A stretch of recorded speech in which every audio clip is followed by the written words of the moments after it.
Hey everyone, Thyworm here with your Sunday special, the top 5 Discord comments of the week. It is week 6, let's see what you want this time, shall we? Hansi says, I'm not sure if this is a bug or not, the debuff on hard and master difficulties reduced the elemental resistances from the resistance cap, which is 75. So, for example, if you have poison resistance from items equal to 125%, it will be kept at 75%, which makes sense, otherwise you would be immune to poison damage type, but when you play hard or master, it gets reduced to 50 and 25% respectively. I think it should reduce resistance from the overall resistance such that if you have 125% poison resistance, then it would still be 75% resistance at hard and master difficulties. Okay, so these sentences are a little bit confusing, but what Hansi means is what is the case is that resistances are hard kept in hard and master difficulty. Regardless of how much resistance you currently have, it is kept at 50% on hard and 25% on master. I had a small conversation with easy mode and this is indeed a bug. Something went wrong in the calculations. Instead of applying penalties before it calculates your resistances, it applies the penalty after it calculates all your resistances. And that's wrong and it will be fixed soon. Forsaken X says, Paganic mode, hardcore mode. Release it please, even with some bugs gonna bring back a lot of players. Not totally sure what Forsaken means with hardcore mode, but we can make some assumptions. In other action RPGs, there's hardcore modes, right? You start a character and that character exists until you die, and then the character is either deleted or turned into a normal character.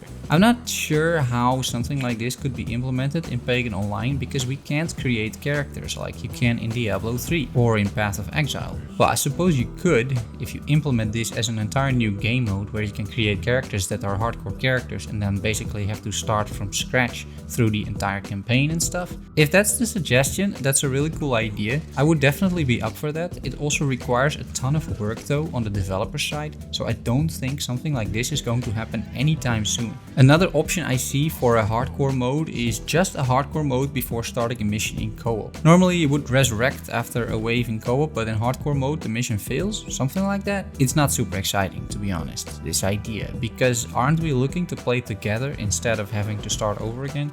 I would rather have the option to resurrect my buddy instead of a hardcore mode in this sense. Still, I like the comment because it's a nice take on the game and it could definitely be a future feature.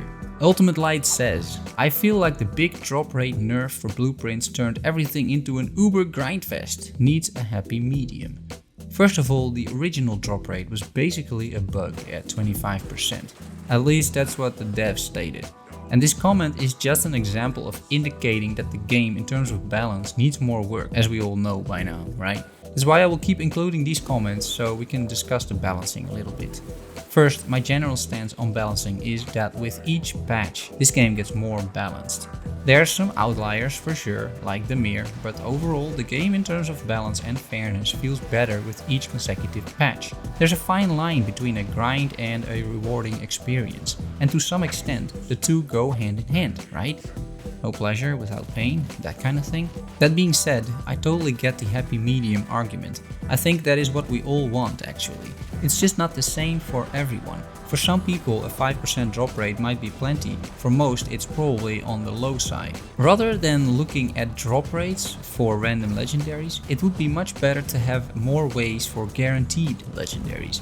For example, quest lines that result in specific predetermined drops or rewards. Something like this is in the making, I've been told, so more information on that at a later stage. For now, we'll have to grind a little bit here and there, and sometimes that is kind of boring, but recently I also brought back the challenging aspect of the game a little bit, meaning don't play the mirror and play everything on master, and play some co-op if you can. The game is much more fun when it's somewhat challenging, so to alleviate the burden of grinding, do yourself a favor and try this out as well. It's worth a try, I feel. Shrouded One says, suggestions to audio pagans. Don't be afraid to experiment with tunes originating from Serbian folk music. The theme that plays when you complete a level is by far my favorite piece in the game. I feel empowered and slightly melancholic in a way Macedonian Zadji makes me feel.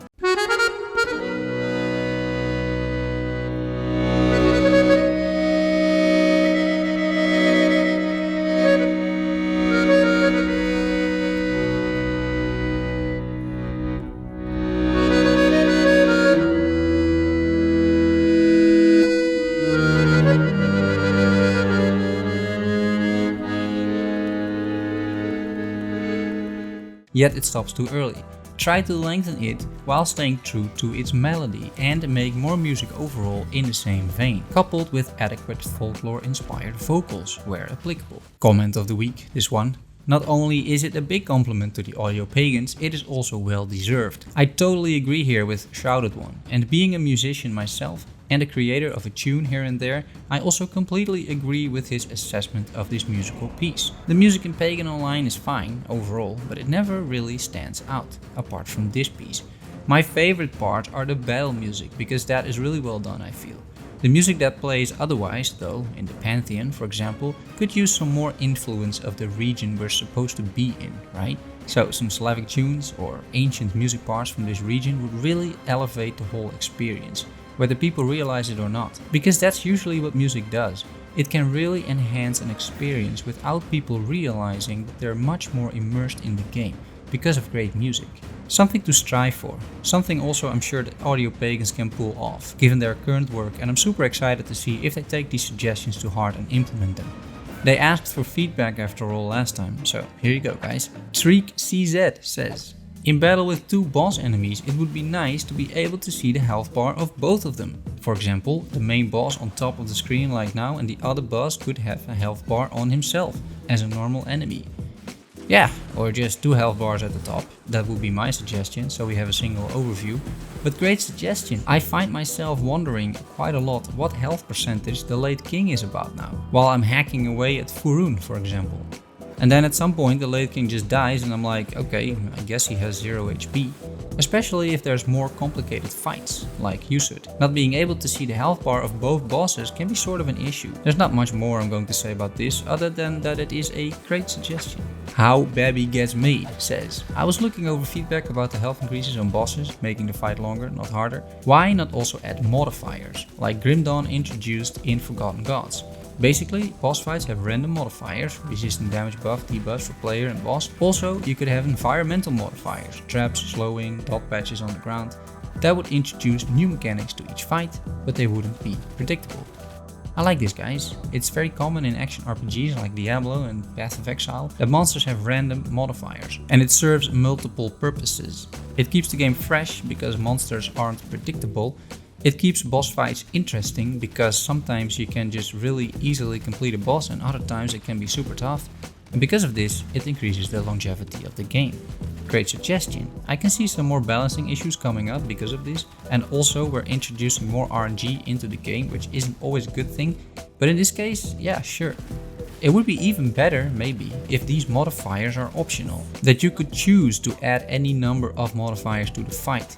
To increase the drop rate of materials, for example, up to 5 modifiers, and that enabling 5 modifiers gives you 100% more loot, something like that. Or maybe have modifiers tied to difficulty level, which is I think what the original poster is suggesting. That's cool too, because then not only do bosses get more health and damage, they also gain more abilities basically, making the fight harder in that regard. Or they gain resistances. I'm not sure how easy it is from a development perspective to implement something like this. That probably totally depends on how these enemies are coded. If they are entities that have certain attributes like electrified as they have now, and you would be able to just dynamically add more attributes to an entity, so basically add more skills to a boss, then this change really is manageable.